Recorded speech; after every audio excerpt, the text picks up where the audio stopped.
YouTube family, welcome back to another video. Today in the kitchen we are cooking up some pepper steak. And first things first, when you buy your meat, you wash it.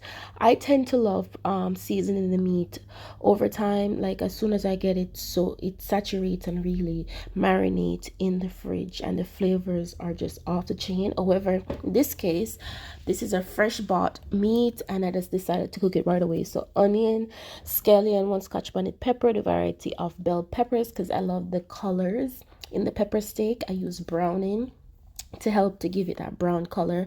Also on the dry rubs, I would definitely recommend not to overdo the dry rubs because pepper steak is already flavorful without all that excess seasoning. I know, especially being an islander, we love to season our food, but you don't need all of that. So in the description box will be linked the information of the seasonings that I use so you can further understand based on the quantity as well how to go about or even just a guide to help you season your pepper steak. So once I season it, I let it sit for a little bit, probably 5-10 minutes, and then I put a little bit of oil in the pot, and then I put my pepper steak in. It springs its own water, and the goal is to get the pink out of the steak. It cooks pretty fast, so you do it on low heat. And I also want to say this is a process of like 5 to 7 minutes, so heat will definitely burn it, and you will definitely not get a cooked steak if it's on high heat.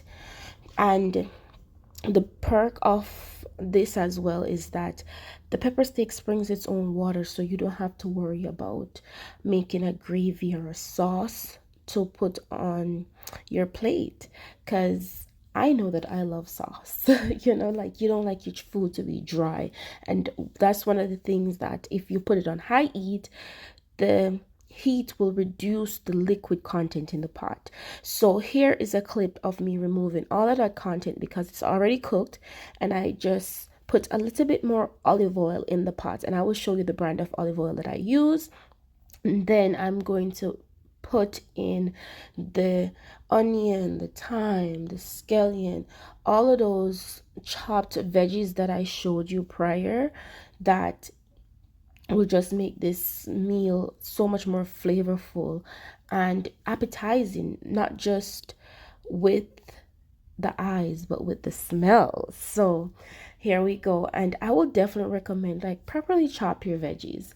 Like that has definitely been a pet peeve of mine when I see like people just do like big chops of things, and I love things more pleasing to the eyes. So I don't know if your family view things this way, or people out there appreciate, when you actually take time to, put the work in for your food, like put the love in. And I understand people out there are busy, people have things going on. I give you grace. So, but I know that I appreciate that extra, you know?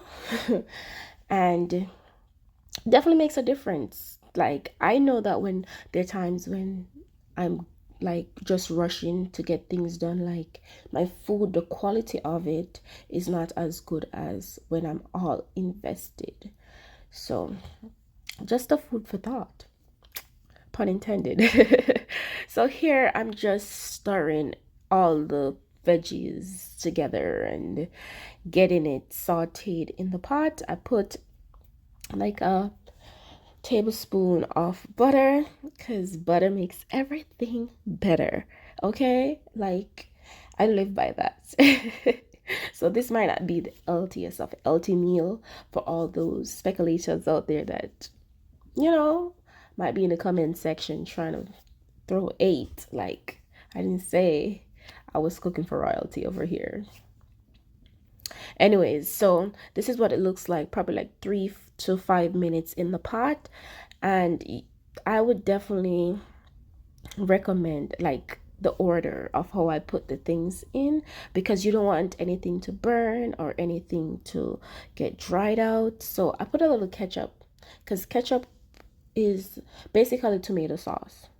So, we had a little more zhuzh to the pot, and then I submerge all of the pepper steak with its liquid content, and this is going to sit for like another 5 minutes where all the flavors just marinate and submerge in the pot, and voila, dinner is served. You can serve this with white rice, quinoa, some veggies. Oh, I love broccoli, also asparagus, some sweet corn.